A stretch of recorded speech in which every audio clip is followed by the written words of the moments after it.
मुख्य अतिथि महोदय जी, निर्णायक मंडल व स्कूल प्रबंधन समिति के सदस्यगण, विभिन्न पाठशालाओं से पधारे प्रधानाचार्य महोदय जी व गुरुजन, छात्राओं को प्रोत्साहित करने पहुंची यहाँ की प्रबुद्ध जनता व मेरे देश का उज्जवल भविष्य छात्र एवं छात्रा। मैं स्नेहा शर्मा, पीएम श्री राजकीय आदर्श वरिष्ठ उत्कृष्ट माध्यमिक पाठशाला सुन्नी की छात्रा, सुन्नी जोन का प्रतिनिधित्व करते हुए आज आप सभी के समक्ष जिस विषय को लेकर उपस्थित हुई हूँ उसका शीर्षक है मेरे सपनों का भारत। मेरे महान देश का नाम भारत है। मेरे सपनों का भारत कैसा हो, इसको जानने से पहले भारत के बारे में जानकारी ले लेते हैं। भारत का शाब्दिक अर्थ है जहां सूर्य की आभा हो। भा का अर्थ है सूर्य का प्रतीक और रथ का अर्थ है रमा हुआ। जिस देश में सूर्य जितना प्रकाश हो, तेज हो, वो भारत है और उस भारत के हम नागरिक हैं। हालांकि इसका नाम दुष्यंत व शकुंतला के पुत्र राजा भरत के नाम से प्रेरित होकर पड़ा।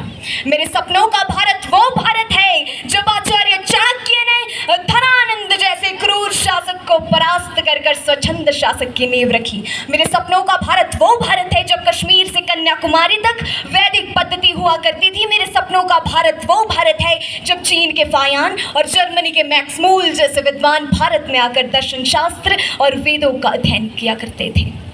महोदय, हम मारना भी जानते हैं और बचाना भी। हमने दुश्मनों के लिए फाइटर जेट्स बनाई, संगीन बनाई, लेकिन जब जिंदगी की सांस टूटने लगी तो हमें नहीं वैक्सीन बनाई और लिख दिया उस वैक्सीन पर सर्वे संतु निरामया, यानी कि ईश्वर सिर्फ हम पर ही नहीं हर किसी पर, सब पर करे दया।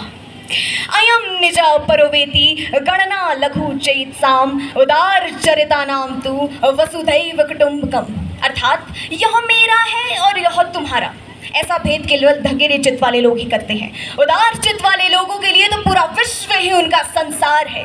महोदय, मुझे बड़ा ही गर्व महसूस होता है जब इसरो के वैज्ञानिक चंद्रमा के दक्षिण छोर में अपना चंद्रयान उतारते हैं और वहीं दूसरी ओर भारत का न खाकर कुछ नमक हराम देश के साथ गद्दारी कर भारत को नशे की सामग्री वो हथियार अवैध तरीके से पहुंचाकर देश की युवा शक्ति का खात्मा कर रहे हैं।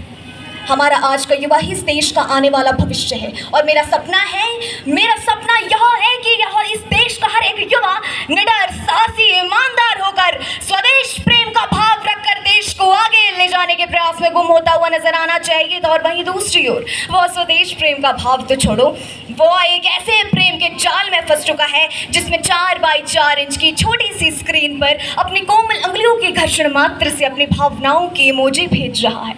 4 बोतल बोर्ड का काम मेरा रोजाना भारत का भविष्य तबाह कर दिया है। ऐसे तो मेरा सपना पूर्ण नहीं होगा आदरणीय। हमें छोटी छोटी कोशिशें करनी होगी। युवा शक्ति बैठी है, चाहती हूँ कि गौर करें कि बलिदानियों की उस गाथा में तुम बलिदानियों का एक और पन्ना जोड़ दो। बलिदानियों की उस गाथा में तुम बलिदानियों का एक और पन्ना जोड़ दो। या तो समर्पित कर दो प्राण देश को, या तो इस देश की ही बातें करना छोड़ दो। अरे चिट्ठियां यदि प्रेम की पढ़ते हमारे क्रांतिकारी तो कोई अपने जिगर में देश को बोता नहीं और हुस्न में ही डूब जाते यदि भक्त शेखर, तो धरा पर मिटने वाला मिलता लाल एक लौता नहीं। उस समय का हर एक युवा यदि दिल में बगावत ठनता तो राष्ट्र अपना फिर से कभी गुलामी को ढोता नहीं और राणा शिवाजी खेलते यदि रूप रंगों के खिलौने तो कहीं इस देश का ये अस्तित्व होता नहीं। महोदय, आज की श्रृंखला की सबसे कड़वी बात कहने जा रही हूँ और मुझे पता है कि मैं इस समय कहाँ पर खड़ी हूँ। मुझको तो सारी धरती की जीवन गाथा दिखती है, मुझको तो सारी धरती की जीवन गाथा दिखती है और भारतीय संस्कृति की शुद्ध सुजाता दिखती है। तुमको भारत की बेटियों में कमसिन कलियां दिखती होंगी, मुझको तो भारत की बेटी में एक भारत माता दिखती है। एक बेटी होने के नाते मैं सोचती हूँ कि जब कोई बेटी घर से बाहर निकले तो उसे 100 बार ना सोचना पड़े, क्योंकि महिलाओं के साथ हो रहे अन्याय उन्हें पिछड़ा हुआ वर्ग साबित कर देते हैं। बड़ी बड़ी बातें नहीं, छोटी छोटी कोशिशें करनी होंगी, क्योंकि ठोकर हमें पहाड़ से नहीं पत्थरों से लगा करती है। I being an Indian, I being a student, I being a symbol daughter of this motherland feel proud to be an Indian। और मैं सैल्यूट करना चाहूंगी सरहद पर दिन रात हमारी रक्षा के लिए खड़े हर उस जवान को, पुलिस प्रशासन और किसान को, इस देश के हर उस नागरिक को जिनके बिना मेरा सपना पूर्ण होना असंभव है।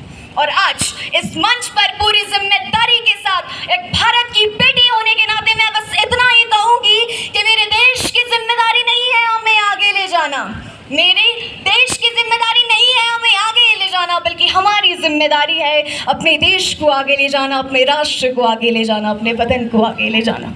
अब अंत में मैं चाहती हूँ एक स्वर में इस क्षेत्र, इस प्रदेश, इस स्वदेश को समझा दें कि मेरा हिंदुस्तान महान था, महान है और महान ही रहेगा। अब मेरा हिंदुस्तान महान था, महान है और महान ही रहेगा। होगा हौसला सबके दिलों में बुलंद तो एक दिन पाकिस्तान भी जय हिंद कहेगा, क्योंकि देश से है प्यार तो हर पल ये कहना चाहिए, मैं रहूं या ना रहूं भारत ही रहना चाहिए। चाहती हूँ कि एक साथ आप मेरे साथ मिलकर भारत माता की जय का नारा लगाए।